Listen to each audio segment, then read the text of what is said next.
Bom dia, pessoal. Estamos gravando a aula de comunicação serial. Como eu já expliquei anteriormente, antes da gravação, iremos partir para o uso do... Como é que chama? Do datasheet em primeiro lugar. Então, irei compartilhar aqui.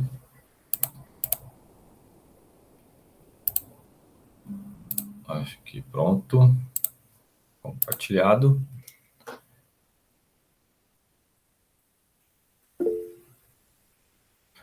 Foi postado o link do trabalho da Raquel com o Wellington, então é um modelo a ser seguido. Nós vamos começar aqui, comunicação serial no datasheet. Aqueles que não gostam porque o datasheet está em inglês, não tem problema. O livro do Salvador está em português, o livro do engenheiro Vidal está em português. Tem muita apostila, se você digitar microcontrolador 851 apostila, você vai encontrar pelo menos 2 boas, já na primeira página do Google, em português. E aí vocês podem usar. Eu gosto de mostrar o datasheet, porque muitos microcontroladores você não vai encontrar nada. Então, dependendo do microcontrolador que você for trabalhar, você só vai ter fontes do fornecedor, e o fornecedor faz datasheet em inglês.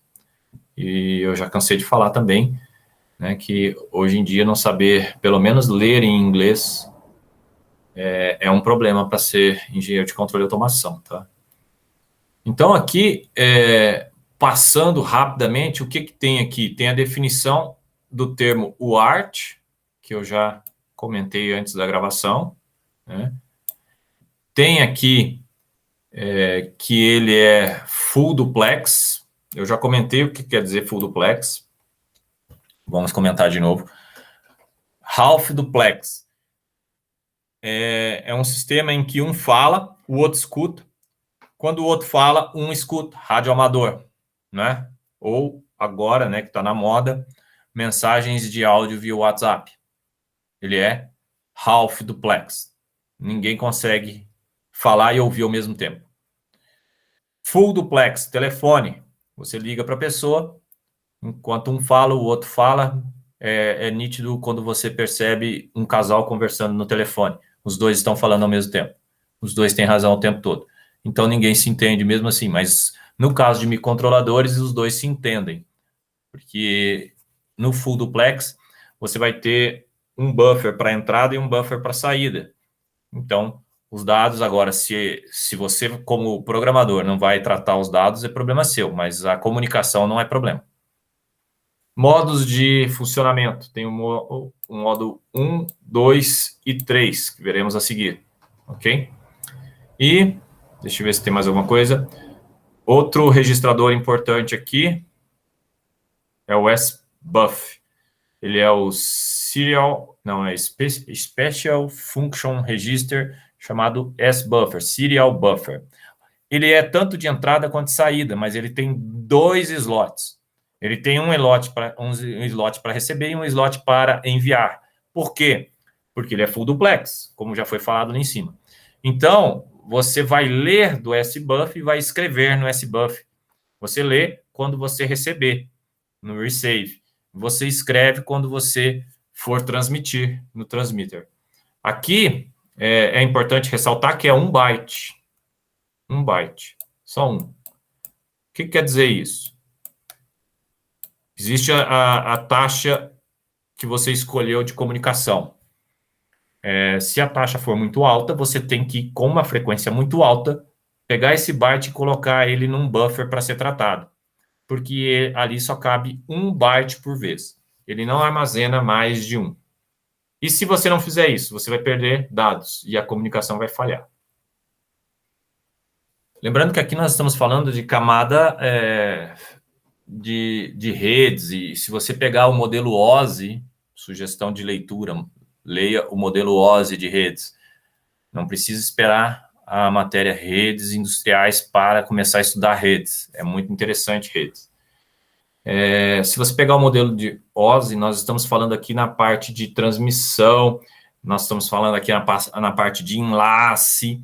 A camada física é ainda mais embaixo, que quando você escolhe um RS-232, um RS-422, 485 para fazer Field Bus, Profibus, ou quando você escolhe um USB, também você escolhe um Bluetooth, você escolhe um Wi-Fi, todos eles usam a mesma ideia, né? Que é Universal Asynchronous Receive Transmitter, mas cada um deles tem uma camada física, um meio de transmitir diferente, inclusive fibra ótica. Só muda a camada física, ou seja, o hardware, que vai fazer a transmissão dos dados. Aqui temos os modos. Modos de operação ou de transmissão. O modo 0, ele tem 8 bits de dados, ok? Sempre LSB first. O termo LSB quer dizer do bit menos significativo, less, menos significativo. O MSB é o mais significativo. Então, você vai transmitir um byte, e esse byte ele tem 8 binários de 0 ou 1. Você vai transmitir primeiro o binário menos significativo e depois o mais significativo. Ele trabalha com uma taxa fixa, por isso ela não é muito utilizada. E a taxa fixa é de 1/12 do pulso de clock. Ou seja, ele transmite no tempo de ciclo de máquina, né? Que é 1/12 o ciclo de máquina do 8051. Nós não usaremos essa. Ela é pouco usada exatamente por ser uma taxa fixa.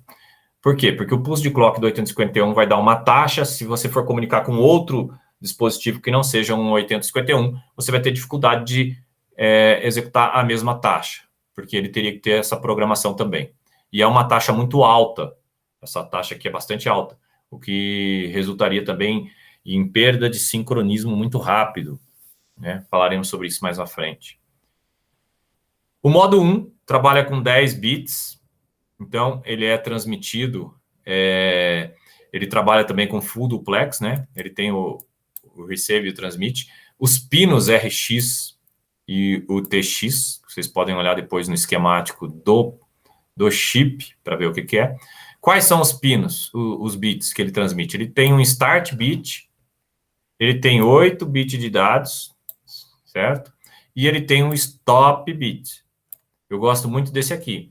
Se você observar, ele tem um cabeçalho na transmissão dos 8 bits de dados. Ele tem um bit de start e um bit de stop, ok?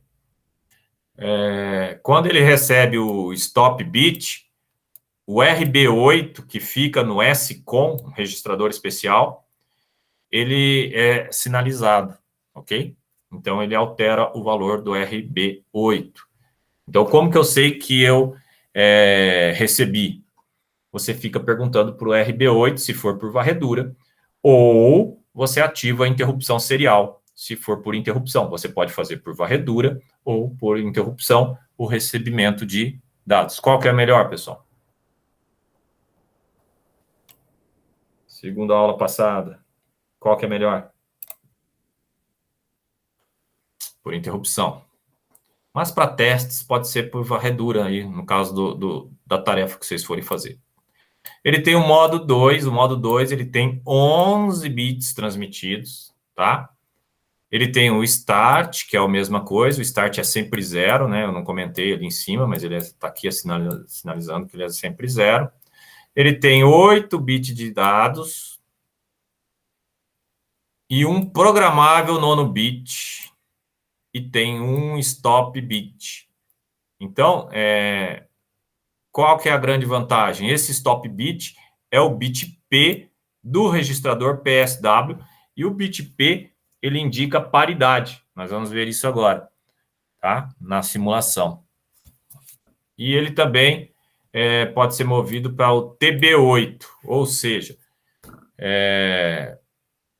o bit de paridade, quando você for transmitir, você coloca no TB8. E quando você for receber, ele vai para o RB8. Tudo bem? Então, você também pode consultar o bit de paridade. aqui o baud rate é variável e aqui o baud rate é programável em 1/32, 1/64 da frequência do oscilador, o que é também ruim. Ninguém gosta de trabalhar fixo na frequência do oscilador. Então, é por isso que o modo 1 e o modo 3 são os mais usados. Modo 3 de operação. 11 bits são transmitidos. O start bit, os 8 bits de dados, o 9º bit programável, o stop bit. Ok? Aí você fala assim, mas então qual que é a diferença? Ele é igual ao modo 2, exceto que ele tem o baud rate programável como modo 1. Tudo bem? Então, normalmente usa-se o 1 ou o 3. Você pode escolher se vai usar o 1 ou os 3. Lembrando que você vai programar no SCOM, Serial Controller, é o nome do registrador. Alguma pergunta até aqui? Não? Em todos os modos de operação, o funcionamento do hardware para envio é igual. Ele tem o receive e interrupt ou indicators, acho que é interrupt. O receive interrupt ele é igual a 0 e o REN igual a 1. No caso, né? Aqui era para ser modo 0, tá? Faltou aqui, às vezes tem essas falhas aí em datasheet.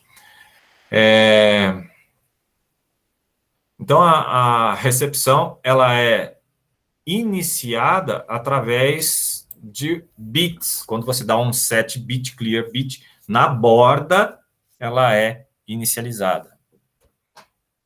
Muito bem. Vamos agora olhar um pouco mais a fundo sobre esses registradores e esses bits de configuração. Ou seja, o SCOM. Tem uma tabela agora que vai ilustrar como que funciona o SCOM. Aqui na tabela, você tem aqui a posição do bit, ou seja, o RI é o bit menos significativo, o TI é o bit seguinte, e assim por diante. Então, receive, transmit, receive, transmit, receive enable. Para programar o modo, como nós temos 3 modos, nós precisamos de 2 bits para contar de 0 a 3, tá bom? E aqui nós temos o SM0. Vamos falar sobre ele, deixa eu ver se ele está aqui, ó. Aqui, ó. O SM0, ele é um modo de operação para habilitar, ele deve ser zerado para habilitar o acesso ao SM0 bit. Caso contrário, ele vai dar uma função de erro, ele é o smod 01, ok? Mas o modo mesmo de operação, ela é programada aqui, ó, com a união do 0 com 1 e o modo 2, você tem um multiplicador. Lembra da programação variável? Se você colocar 1 no SM2, ele vai automaticamente para 2 vezes a velocidade que você escolheu ou metade da frequência que você escolheu. Por isso que é fácil de programar entre 1/32 e 1/16, ou, dependendo do modo, 1/32, deixa eu ver assim, só a velocidade. Daí nós vamos falar em baud rates daqui a pouco. Eu acredito que o exemplo que eu vou fazer vai ser o modo 1, que é o mais simples, sem paridade, sem o bit de paridade, sem o 9º bit, tá bom? Fica menos configuração. É mais fácil de fazer. O TB, né? Transmitter bit, ou seja, ele vai de nível lógico 0, né? No 9º bit. Mas a gente não deve usar. Eu não quero usar ele, não. Eu não quero usar esse modo de operação, ok? Mas nós vamos usar. Ele é aquele do 9º bit. Ele poderia ser paridade ímpar, paridade par ou marca. Marca quer dizer que ele é sempre 1. E ele serviria, então, se fosse marca, apenas para sincronismo. E a outra opção é não ter paridade, ou seja, não usa. E então você manda 1 bit a menos. E aqui eu quero fazer uma reflexão com relação à taxa de de velocidade que vocês contratam, por exemplo, da internet fixa de vocês. Se vocês contrataram lá uma internet de 20 MHz, 20 MHz é bom ou não? Sei. É mega que a gente vende, que eles vendem? Né? 20 mega. 20 MHz, eles não falam a unidade. Eles só falam 20 megas. Para começar, tá errado. É 20 mega. Você pode olhar no folder da operadora, vai estar sempre no singular. 4 GB, 20 mega. Mas os vendedores falam megas. Eles falam gigas. Porque eles acham que é português. Mas não é. É um prefixo. E faltou a unidade. Eles tinham que falar 20 megabits por segundo. O nome da unidade é 20 megabits por segundo. E eles não informam que é megabits. E aí, quando você chega na sua casa para testar, você vê que a velocidade é muito mais baixa. Na hora que você está fazendo um download, está aparecendo kilobytes por segundo, porque o navegador está falando em bytes e não em bits. E quando ele fala em bytes, a gente lembra que foi apresentado aqui agora, que você usa normalmente o modo 1 e o modo 3. Ou seja, ou você tem 10 ou você tem 11 bits. O normal é o de modo 3 de 11 bits, que é mais complexo e teoricamente mais seguro. Já vou explicar a parte da segurança aí na transmissão. Segurança de confiabilidade, tá? Não é segurança de rede, é segurança de confiabilidade do que você está recebendo. Então, você deveria multiplicar aquela propaganda relativamente enganosa por 11, dividir por 11, quer dizer. Professor da internet, qual que é a pergunta que fizeram aí? Ajuda aí para eu não ter que ficar mexendo com o chat, por favor. A internet banda larga vende em megabits, pacotes de dados vendem em megabytes e gigabytes. O rapaz falou ali. E professor, quando eu tô com internet assim, igual, meu plano é de 200, pra saber quanto que eu vou conseguir baixar, eu só divido por 8. Tá errado, por isso que eu tô explicando agora. Você tem que Pois dividir por 11. Por 11? Mas é porque geralmente dá o tanto certo, sabe? Dá não. Que tá baixando. Dá não. Primeiro porque eles vendem 20, 50, 100, 200, mas eles vendem com uma cláusula de que ele tem que fornecer, segundo a Anatel, 80% desse valor. Ele tem que garantir 80% desse valor. Então, é uma taxa variável. Não é obrigatório ser fixo. E aí, por ela ser variável, você pode estar se iludindo que deu certo a conta, entendeu? Mas não dá. E é por 11, por quê? Porque cada byte transmitido tem cabeçalho, né? Tem o start bit e o stop bit no mínimo. Então, no mínimo é por 10. Mas o normal é ainda ter o bit de paridade, entendeu? Então, se você tivesse a opção ali de mudar na hora que você está fazendo um download grande, mudar, ao invés de mostrar bytes por segundo, mostrar bits por segundo, porque quando ele mostra bytes por segundo, ele descarta a ideia do cabeçalho e ele mostra só a cada byte que ele grava como recebido, ele vai fazendo a conta. Se você colocar bits por segundo, ele vai ter que considerar o cabeçalho. Entendeu a ideia? Então, é assim que você consegue saber a velocidade real mesmo. Agora que vocês entenderam que tem um cabeçalho, né, que foi falado aqui, e que tem um registrador chamado SCOM de controle, onde você vai ter o controle sobre cada funçãozinha que você queira usar, ou programação de setup, de configuração inicial, vamos falar um pouco sobre baud rates. Ou seja, vocês já devem ter ouvido falar baud rates, e eles têm um padrão ali, um padrãozinho que é chamado de 2.400, 4.800, e aí vai. Eu não sei de cor todos eles, não. No simulador vai ter, a gente dá uma olhada lá depois. 9.600 é o que eu mais usei. E é o que costumo usar, por quê? Porque 9.600 é uma velocidade boa para médio porte de dados, e nós estamos falando de 9.600 bits por segundo. É bem pouco mesmo comparado com velocidade de internet. Mas, para hardwares que trabalham com 20 MHz, né, 10 MHz, que são os microcontroladores, é uma taxa alta. Lembrando que microcontrolador não tem tanta memória assim para ficar transmitindo, então também não tem sentido grandes taxas. Agora, se você tira o microcontrolador e coloca um mini PC, obviamente você vai precisar trabalhar com mais taxa, porque pode ser que você tenha necessidade de transmitir mais dados. Para a internet das coisas da indústria 4.0, é uma velocidade excelente, por exemplo, a de 4.800, 9.600, porque não tem muito byte para ser transmitido. Normalmente é só uma informação de ligado, desligado, isso está tudo bem, e etc. Muito status e pouca informação. Não é um banco de dados, né? Como funciona a parte dele? Ele tem um MUX, né? Lembra da figura do MUX, de eletrônica digital? Ele tem MUX aqui para selecionar qual a opção a partir da configuração que você faz nos pinos, nos bits que a gente comentou agora há pouco. Então, de acordo com isso, ele vai passar por um divisor diferente ou não de clock, né? Ele tem aqui mais alguma informação e ele vai configurando. Aqui temos uma tabela que dá um resumo aí de como que nós vamos usar. Nós vamos usar o timer 1, tá? Nós vamos usar a configuração padrão. Lembrando que timer 2, timer 3 e TCON 2, TCON 3, essas coisas só existem em 8053 e mais avançados, que você paga mais caro, ele tem mais memória, ele tem mais funções periféricas, tá bom? E, obviamente, você tem que olhar o datasheet do microcontrolador que você está trabalhando, sempre. Por isso que nós estamos olhando aqui com calma para ver.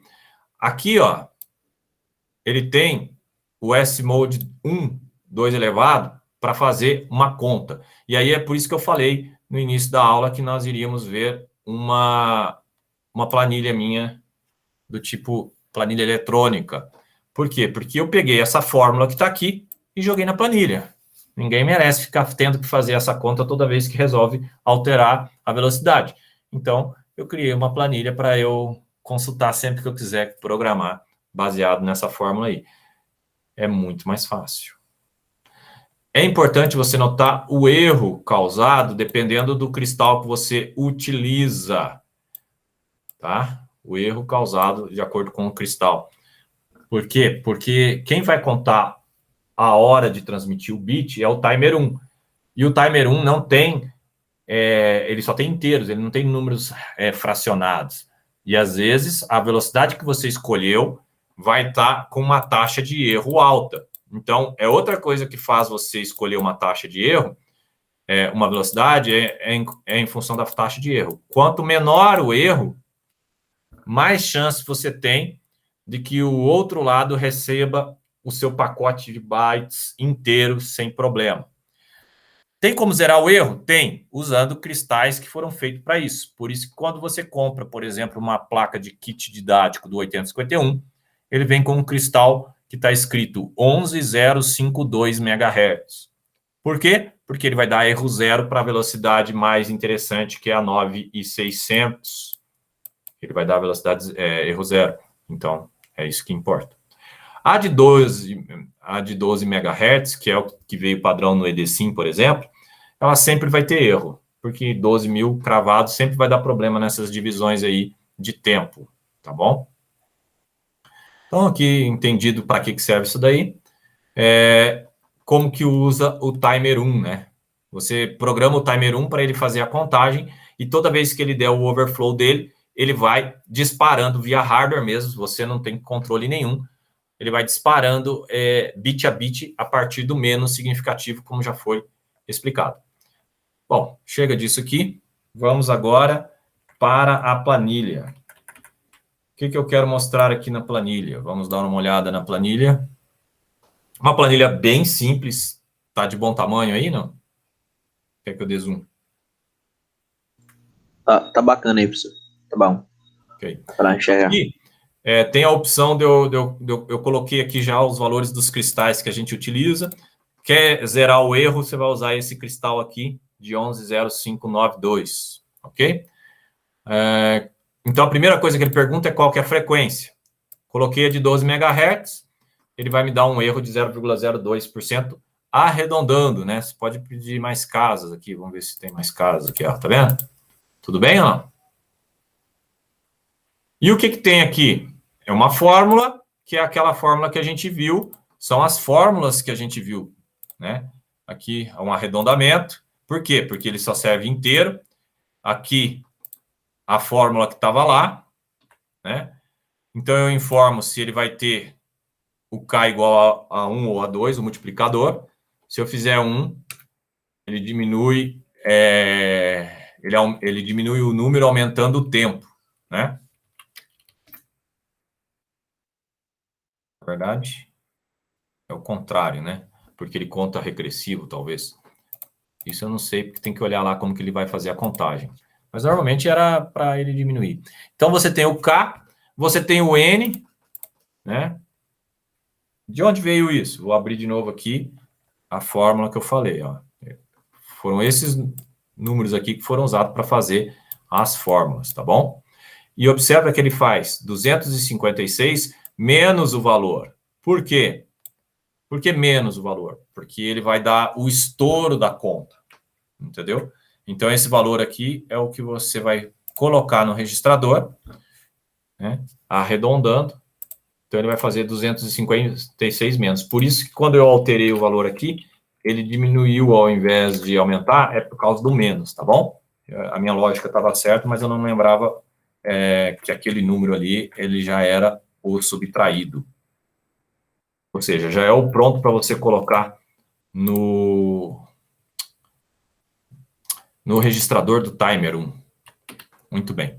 Então, para que serve isso? Só para ajudar na conta. Você escolhe qual que é a velocidade, por exemplo, eu quero 4.800. Viu que o erro diminuiu?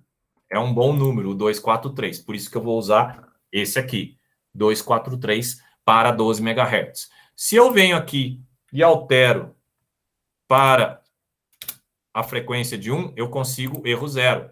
Tudo bem? Aí eu posso fazer até o 9.600.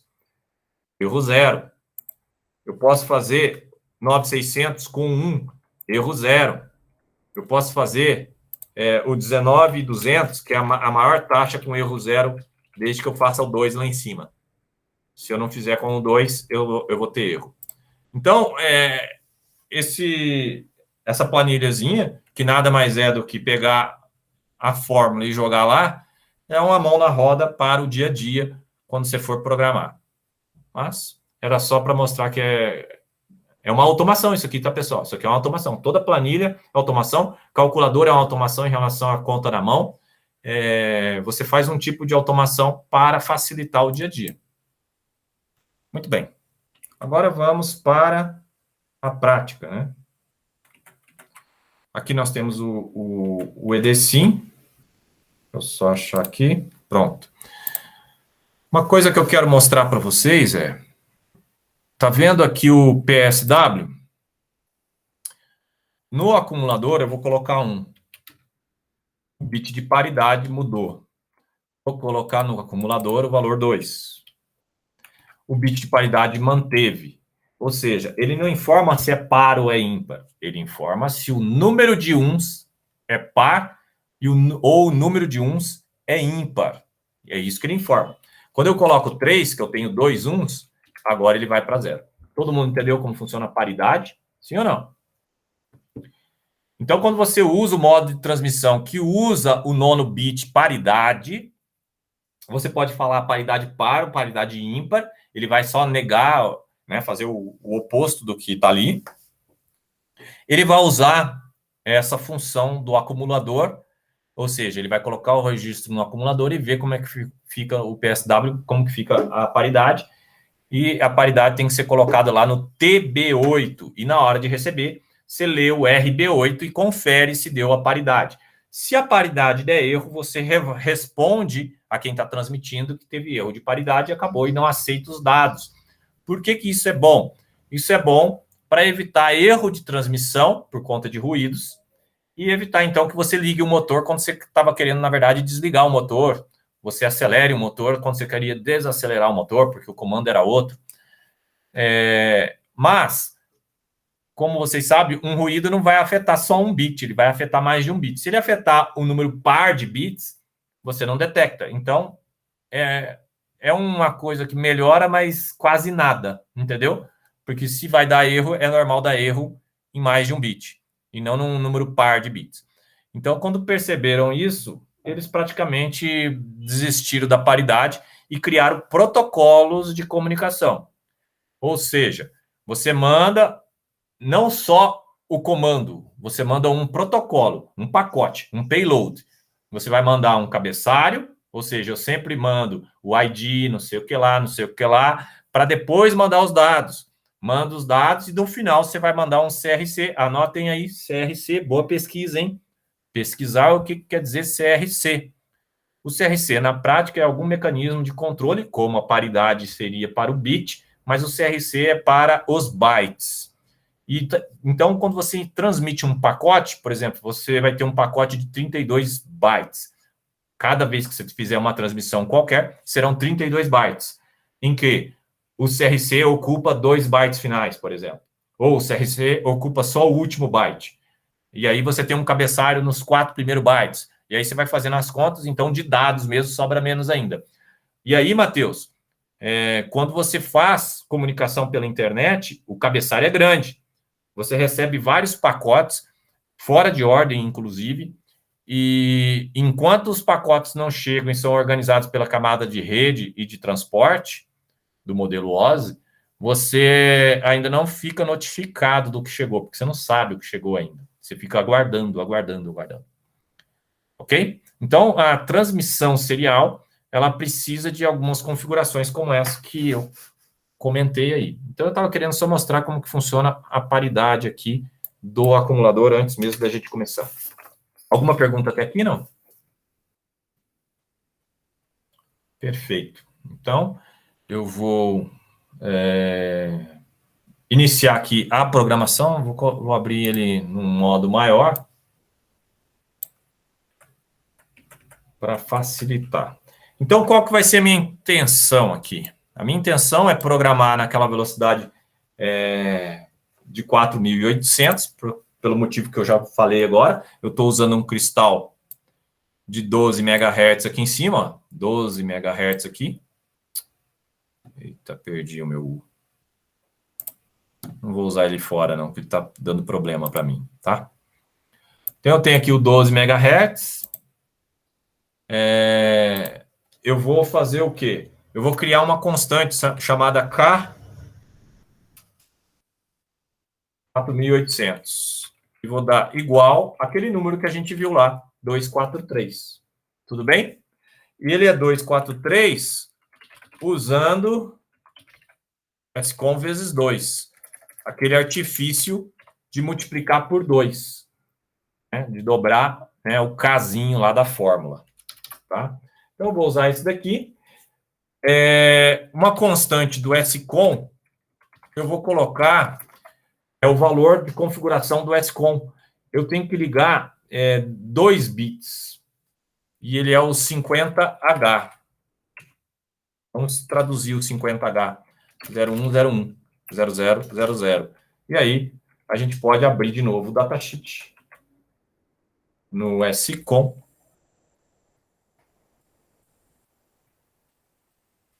E pensar aqui, ele tem 0000, porque essa parte baixa, ela é usada na hora da transmissão e da recepção. E aí foi programada essa parte alta aqui. Foi programado 0101. Ou seja, eu coloquei um set para habilitar a recepção de serial. Eu vou receber serial. Poderia colocar 0, eu não recebo serial, eu só transmito. Tudo bem? Foi colocado 0 no SM2. Serial port, deixa eu ver aqui. Então, na verdade, aquele K é igual a 1. O K ficou igual a 1, não é K igual a 2, porque a configuração vai ficar em velocidade baixa de 4.800. E eu vou colocar aqui... Deixa eu ver se é isso mesmo. Serial mode processador, multiplano, clear.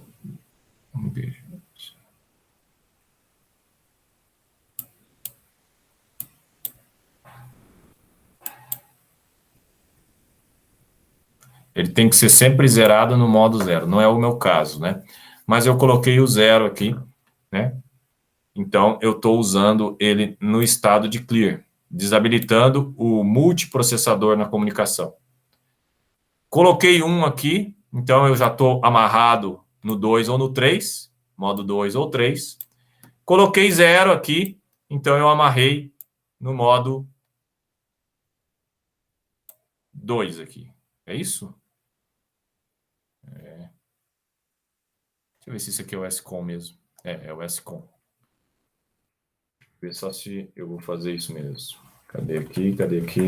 O EDSIM. Pronto. Então, o EDSIM eu vou usar o modo escolhido 50H, que é 0101. Beleza. E eu vou escolher o PCOM, uma constante de PCOM. Por que eu gosto de declarar constantes na hora que eu estou programando, independentemente da linguagem?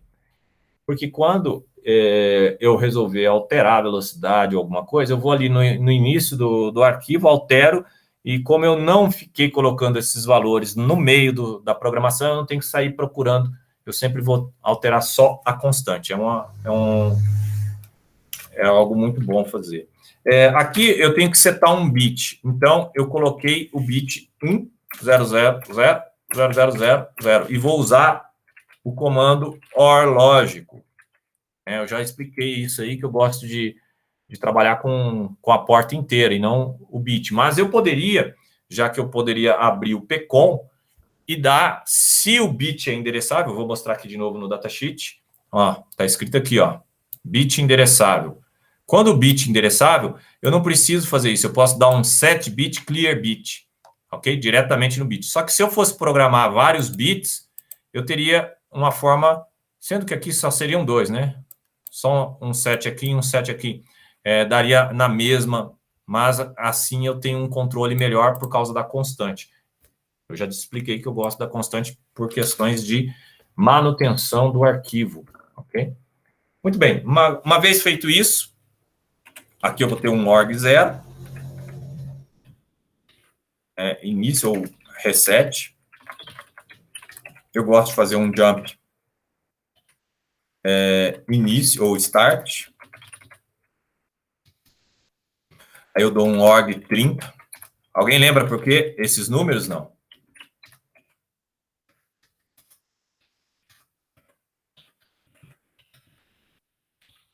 O motivo desses números é bem simples, pessoal. 0 é o endereço de reset.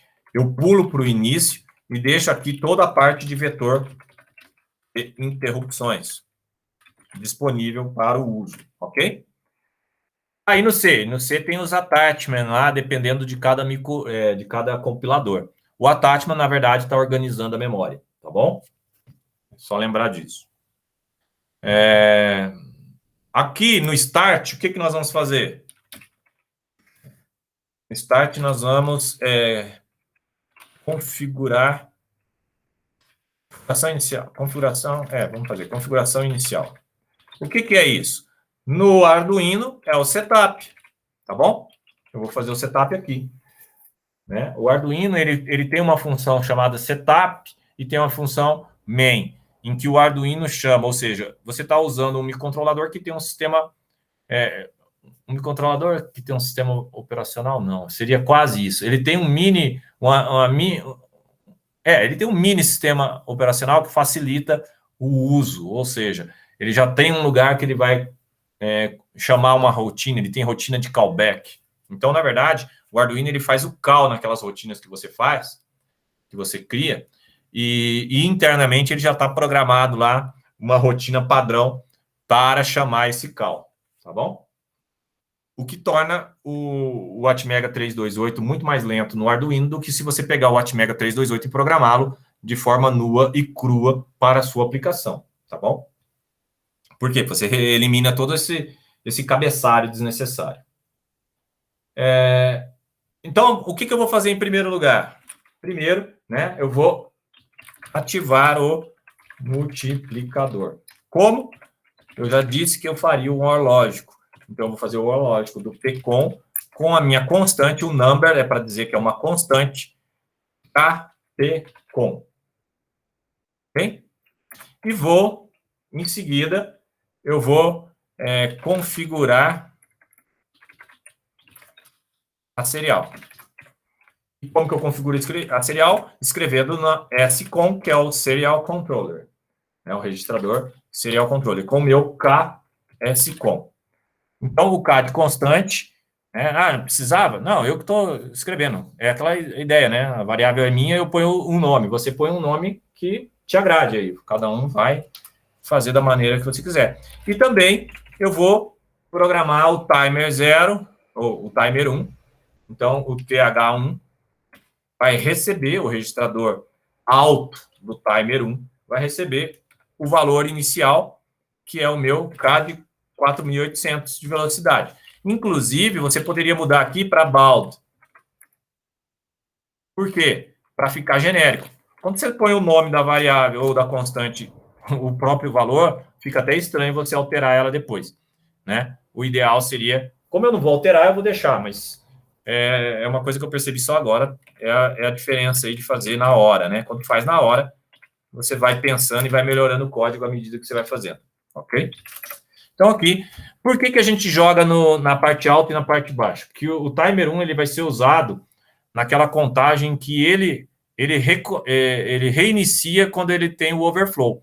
Ou seja, ele mesmo conta o tempo, manda um bit. Conta um tempo, espera o tempo passar de novo. Estourou o tempo, manda um bit, continua contando, manda um bit. Então, ele manda sempre no mesmo tempo, e é porque ele tem o conhecido na parte alta e ele grava na parte baixa o contador. É um modo que ele vai trabalhar, né? Aí, como que seria? Você viria aqui no datasheet, viria aqui, iria para o timer 1 e estudaria a parte de como que a gente programa o timer 1, tá bom? Ele é igual ao do timer 0, às vezes a informação que está aqui é pouca, porque a informação toda está no timer 0, porque a programação é a mesma, ok? Como ele tem os modos de trabalhar, a forma que explica, ou seja, eles explicam para o timer 0 e o timer 1 é a mesma coisa. Assim como a serial tem modos de operação, o timer tem modos de operação. O modo de operação que nós estamos usando é esse de recarregar. Por isso que eu tenho que fazer essas duas linhas aqui. Eu coloco o valor inicial e depois eu mando ele também o valor que ele sempre vai reiniciar. Se eu não colocar no H, no L, a primeira vez que ele for tentar transmitir, ele vai transmitir errado. Mas já é normal a primeira transmissão sair errado, tá, pessoal? Por conta até mesmo daquele erro. Lembrando que eu vou estar trabalhando com uma taxa que tem erro, tá? Essa minha taxa aqui tem erro. Muito bem. Agora que eu preparei tudo isso daí, eu vou dar um set bit ER1, né? Que é o registrador de transmissão que é o registrador de contagem do timer. Está aqui em algum lugar, aqui, na hora que apresenta os registradores. Só tem que procurar no datasheet, né? Todas essas informações vão estar aqui. Então, tem algum momento em que você inicia a parte do timer pronto para contagem. E na borda de descida é que ele vai iniciar. Nós vamos usar esse... como é que fala? Na verdade, isso aqui vai ser via hardware, porque eu estou programando no modo de operação que usa o timer 1. Então, vai ser via hardware, tá bom? Mas eu só estou deixando ele pronto, ou seja, o setup está pronto agora para comunicar do jeito que eu esperava. O modo de operação, usando o timer 1, com a velocidade de 4.800. Pronto, final. Alguma pergunta até aqui? Não? Ok. Então, como que funciona em C? Claro que em C é mais fácil. Em C você vai fazer o quê? Include, né? A biblioteca. E aí você faz o quê? Serial.setup, por exemplo. Aí você vai passar o baud rate, paridade e tudo mais. Entendeu? E aí, o que tem dentro dessa função? Dentro dessa função tem isso aqui. Tá bom? De alguma forma tem isso aqui. Então, os parâmetros são os valores que eu estou alterando aqui. Então, é isso que você tem que entender. O C, na verdade, ele nem existe na parte de hardware mesmo, né? Ele é só uma forma diferente e mais fácil para se programar. Muito bem.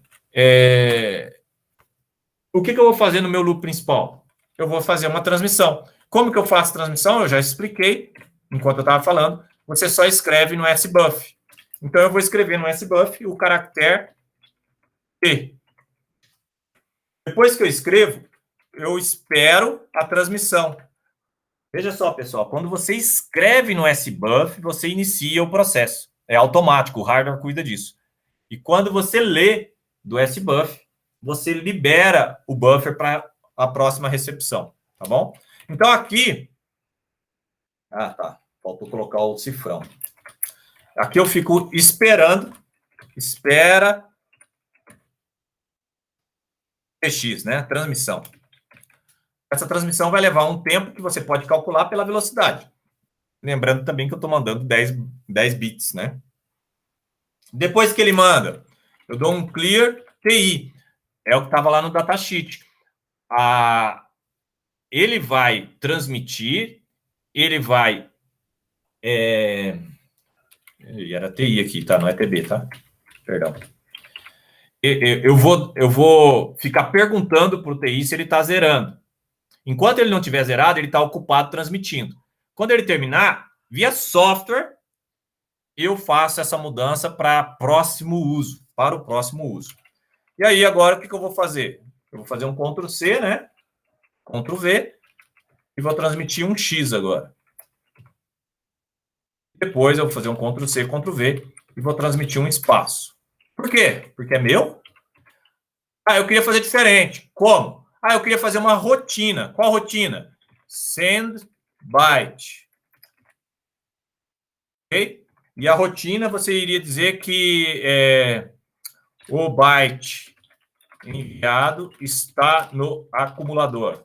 Pronto. Aí você faz o que aqui? Você faz o Ctrl+C, Ctrl+V. Ao invés de mover daqui, você vai fazer o A movendo para lá e depois você dá um RET. Pronto, está resolvido. Fez uma rotina.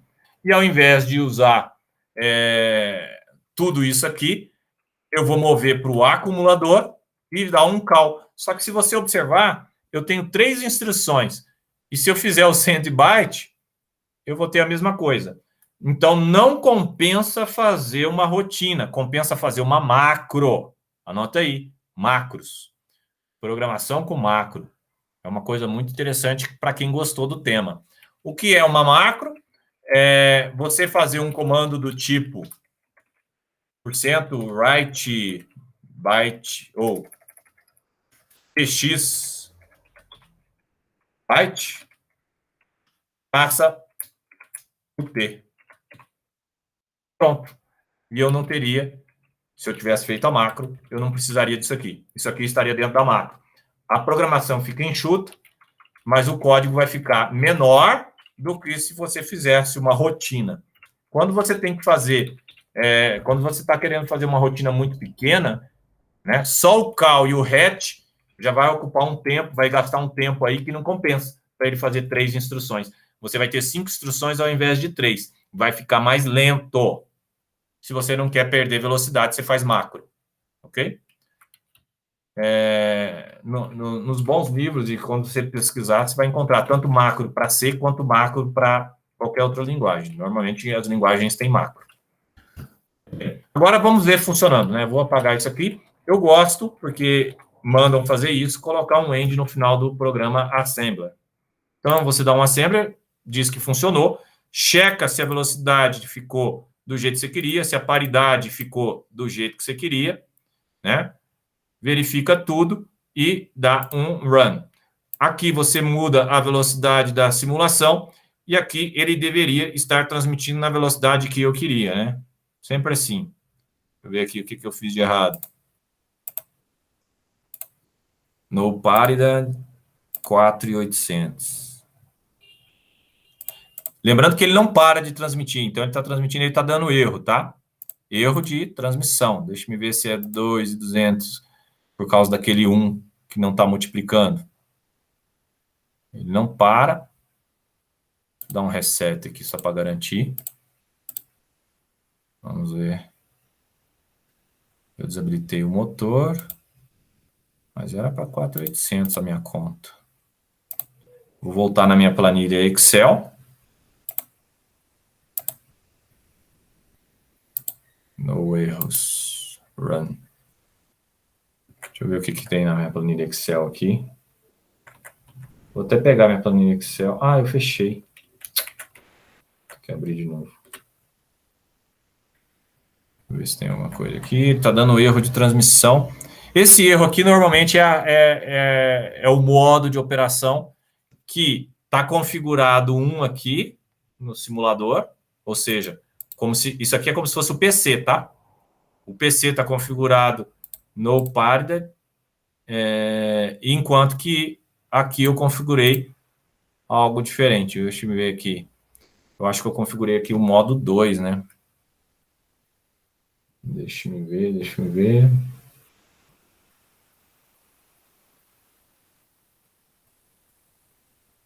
O K deu 253. Não, 243.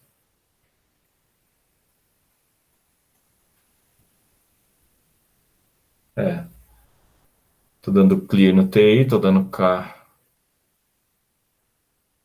Só ver se ele tá colocando.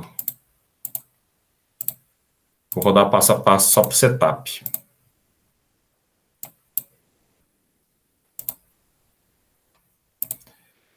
Esse é o grande problema de quando resolve fazer na hora. Tem sempre os bugzinhos. O TH, vamos pegar aqui o TH. Eles estão aqui, ó. O SCOM. Cadê o SCOM? TCOM. Ó, o buffer de serial tá ali. TH1. TCOM. E o SCOM. Parece que o SCOM... Ah, tá aqui, ó. O SCOM ficou com 50, tá certo. Ok.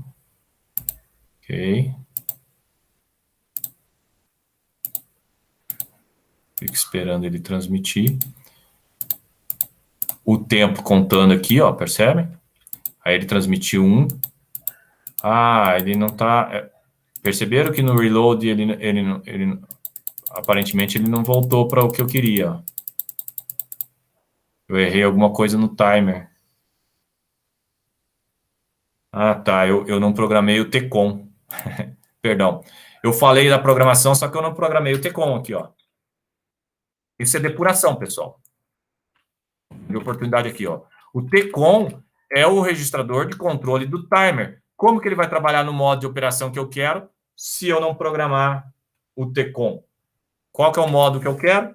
Eu não coloquei a constante, mas é o modo de operação, né? Eu abri até aqui no datasheet, no TCOM, né? Falei de que entrar, mas eu esqueci de comentar aqui. Pronto.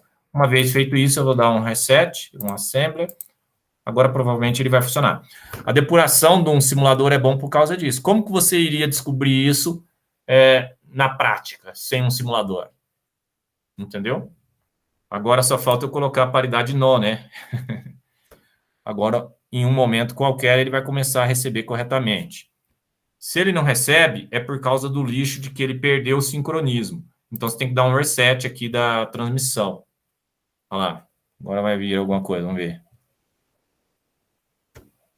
Porque ele tava com a configuração diferente. Eu vou dar um reset geral. Pode ser também que fica o lixo para sempre ali, para ele funcionar. Veio um A de erro, continua com erro. Qual que é a velocidade agora? O TCOM continua com erro, peraí. Eu coloquei 20 lá? Coloquei 20H no modo de operação. Eu vou rodar passo a passo para ver se o TCOM trabalhando. O TCOM ficou com 20, programando o timer 1. Coloquei F3. Quando ele transmitir... Ah, ele foi para 0, ó. Isso está errado. Ele não podia ir para 0. Ele tem que começar no F3. Acho que minha programação do TCOM está errada. Mas era 20H que eu tinha anotado no meu teste. 20H. 20H e ele está Enquanto ele estiver errando ali a configuração do TCOM, ele nunca vai trabalhar direito. E ele está começando toda vez no 1. E ele está mudando o TH1. Ou seja, ele não está no modo de operação de reiniciar, que eu queria. Deixa eu ver se é esse R aqui. Tem que abrir o registrador. Bom. Próximo. Aqui. Timer 1, TR1, Clear to para desligar, seta para habilitar. Ok. Eu tinha colocado 20H. Eu gosto sempre de escrever, né? O 20H é 0, 0, 1, 0. Overflow. Exatamente. Overflow, tá certo. Agora, qual que é o modo de operação? Estou achando que o modo de operação não é no TCOM, mas é no SCOM. Vou procurar o SCOM agora. TCOM.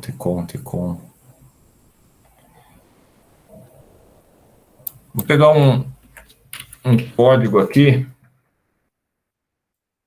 Vou só copiar isso aqui. Reset. Ctrl A, Ctrl C. Vou salvar num bloco de notas.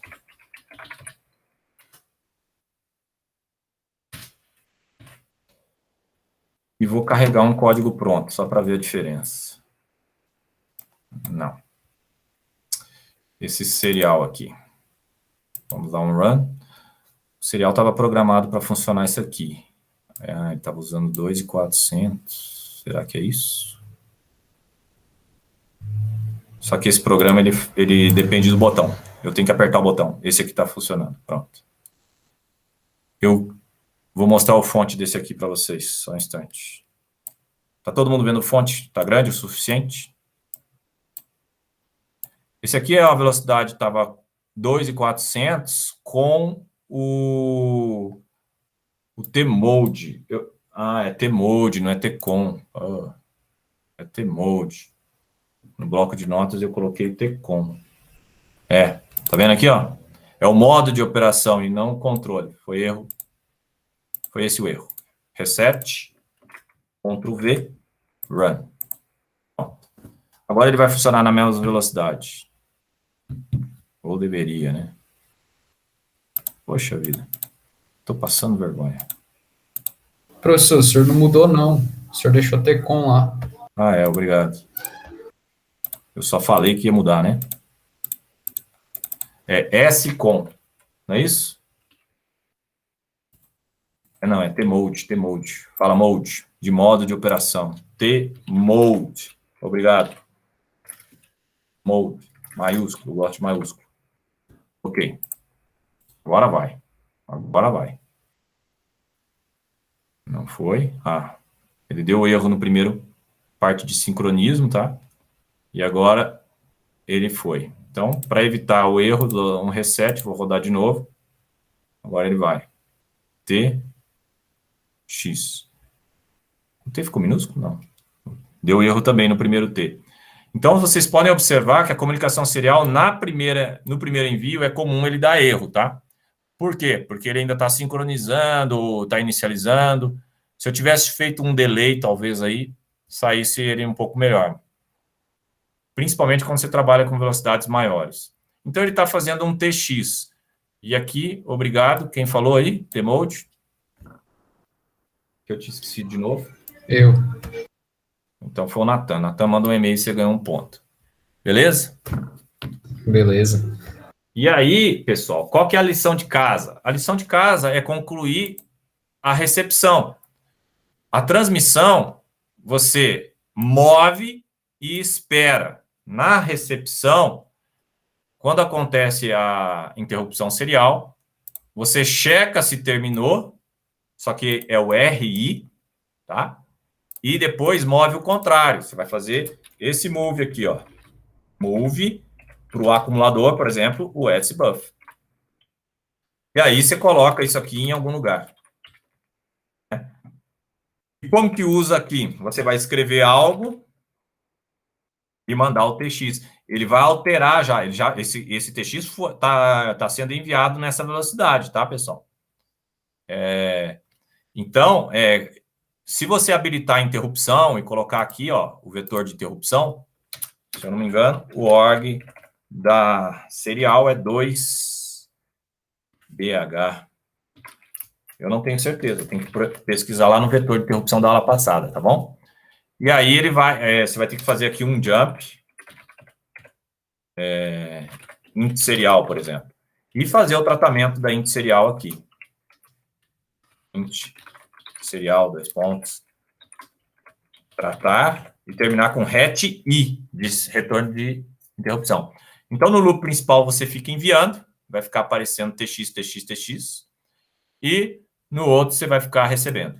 Quando você estiver rodando, né, e você fizer o tx aqui, ó, outro, ele vai ficar transmitindo. Como é full duplex, ele não tem problema de estar transmitindo junto com a recepção, ok?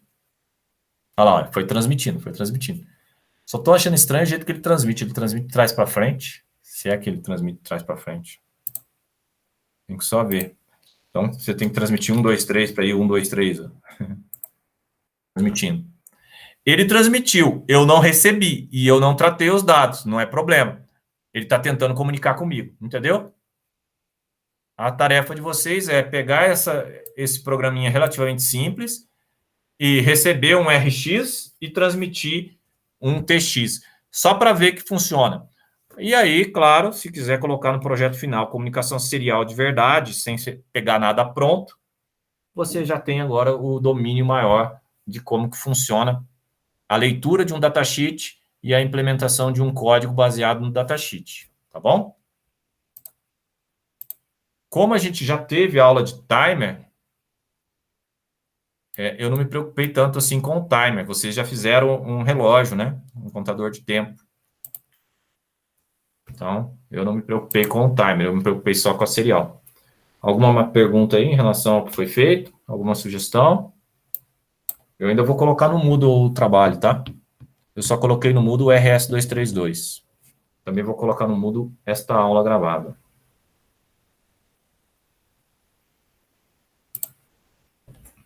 Alguma pergunta, não? Então, vou encerrar a gravação. Se quiserem tirar dúvidas, eu estarei aqui ainda depois da gravação. Obrigado. Até a semana que vem. Vão com Deus. Tchau, tchau.